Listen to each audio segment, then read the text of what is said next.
Final report of the commercial starship Nostromo. Third officer report. Horror movies, mutilation, decapitation, torture. Does that sound entertaining? More blood than a blood bank. Have we got your attention? Welcome back, terrestrials, to the Quarantine Movie Reviews. In this episode, we're doing 1979's Alien.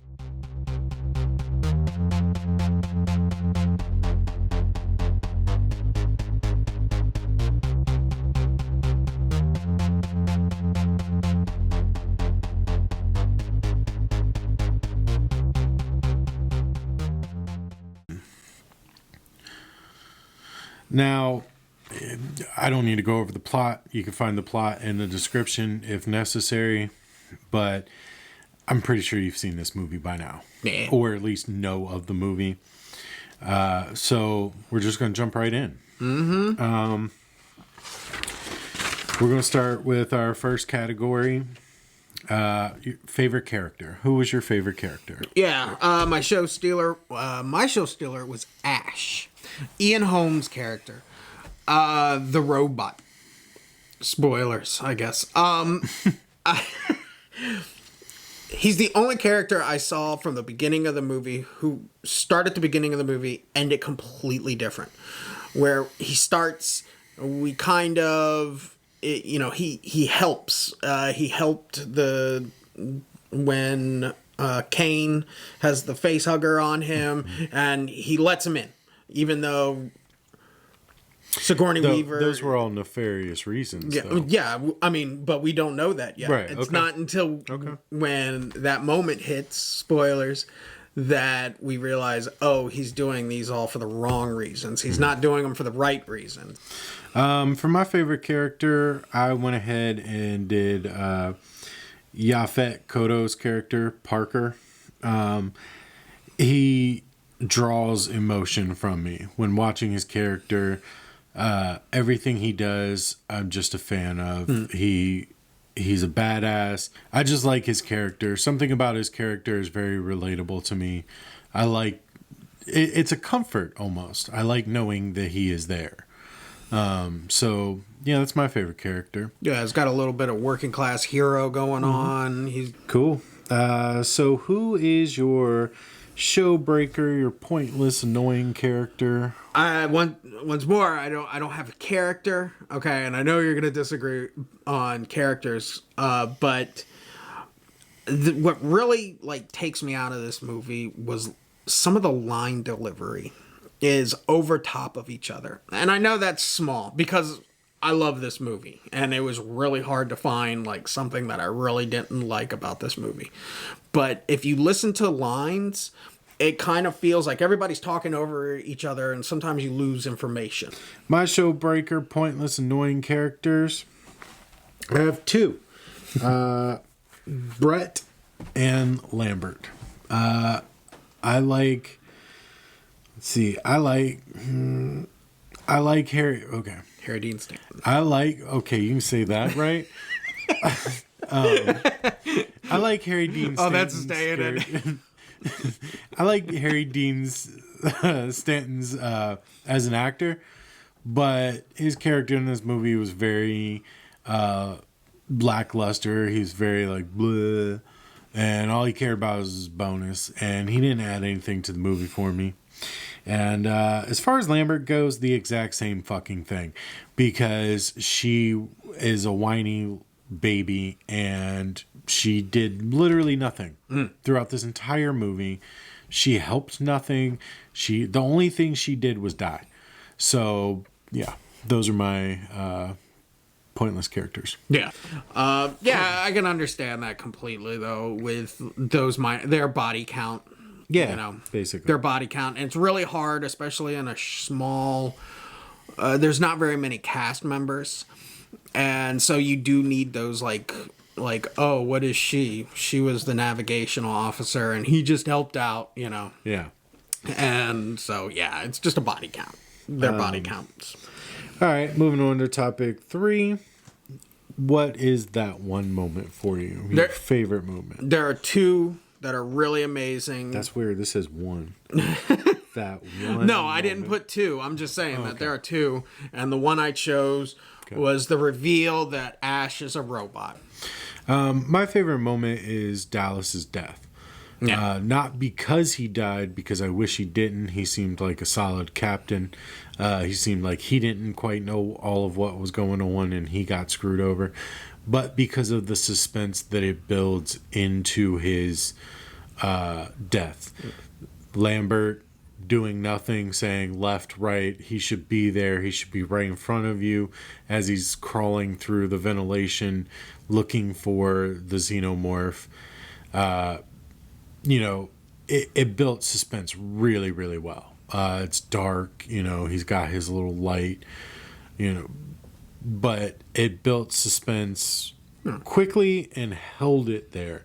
And that's a hard thing to do, because in most movies, when that arises, you're like, okay, so it didn't come when I thought. Well, when? Like, hurry up, get to it, especially nowadays in horror movies. So it held that suspense really well, and I enjoyed that. So the next topic at hand is quotable line, favorite line. I don't have one. This movie could have been a silent film, and it would have worked well. Yeah. All the dialogue was unnecessary. Every last word that they say is completely unnecessary in this movie. As a matter of fact, I bet you I'd enjoyed it more on mute. Yeah. So this one, I have nothing that for. sound, though. Well, the sound. The sound. Like, the soundtrack thing is one thing, but the actual dialogue, I don't need it. Yeah. So do you have anything? Yeah, mine is Ash reading the priority one. Bring back life form, priority one. All other priorities rescinded. That basically taking everything that, especially when Sigourney Weaver reads that, but when Ash just refers to it, that the company that is hiring you does not care about your life. Right. You are you are not cargo transporters. You are cargo. Right. And It definitely sets a tone for the movie. yeah, it's really dark. It's above Ash. Mm-hmm. Ash is the villain. Yeah, it's like you got the xenomorph is definitely a villain. Ash is a villain, but Ash works for the true villain, the company that sent them out there on that goose chase. Right. That got this thing. So I feel that line really just sums it up. That who the people they're working for are assholes. The next topic is notable effects. Yeah. This movie's full of them. But let's try to narrow it down to one or two. Okay. For me, the notable effect is Ash, when they're destroying Ash. It all looks really good. When his head is on the table, and they time her slamming her hands down and the head jumping, or Yeah. those effects really brought me into the movie. So yeah, I mean, that, like, anything, the whole movie is a great effect in itself. The ship is amazing, outer space is good, the xenomorph's good. Yeah, I definitely agree with the ship. Everything feels real. Nothing is like modern science fiction where everything feels like an iPad. It's all touch screens. Nothing was modern in 1979. Well, I'm just saying that There was no iPads in 1979. What the fuck? there's just the way everything feels. Yeah. It like when you click a button on that ship, that button probably did something important and stuff. Now we have just like, these ships in modern day science fiction where they're just touching a touch screen and stuff. And, Aperture, it looks like a camera's aperture lens, the doorways that like opened up and closed like down on themselves. That was cool. yeah, it's not, Star Trek of just a door going, shoop, Yeah. shoop, No, they did do that. yeah, When she tried to leave and Dallas was just like, boop, Yeah. hit the button and wouldn't let her leave. The one thing that I was really impressed with is when they have the face hugger and they're doing the dissection. Biopsy. On Yeah, that looks organic. That looks like now I've seen the behind the scenes, and I know a lot of it was like oysters and seafood and stuff. Yeah, but that makes sense. Yeah, the way that everything is kind of, and even the noise on the egg when it opens up, good effect of just a simple noise. Yeah, we could go forever talking about effect. The movie, everything. All right, let's talk cinematography. It's great cinematography for me, but it does not. It fails in comparison to the set. Yeah, The design, things. It's close quarters. It's claustrophobic. It draws those emotions out of you when you watch it, especially more specifically with like Dallas and Ripley, and their like action sequences. yeah. On a small set like that, it's really hard to get like these grand shots, right?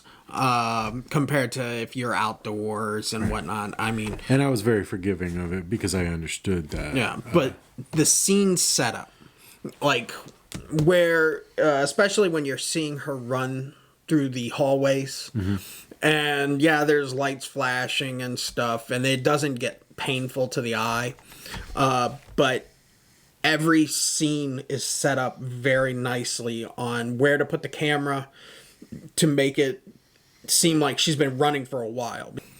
So, moving on to the next one, the next topic, meat or potatoes.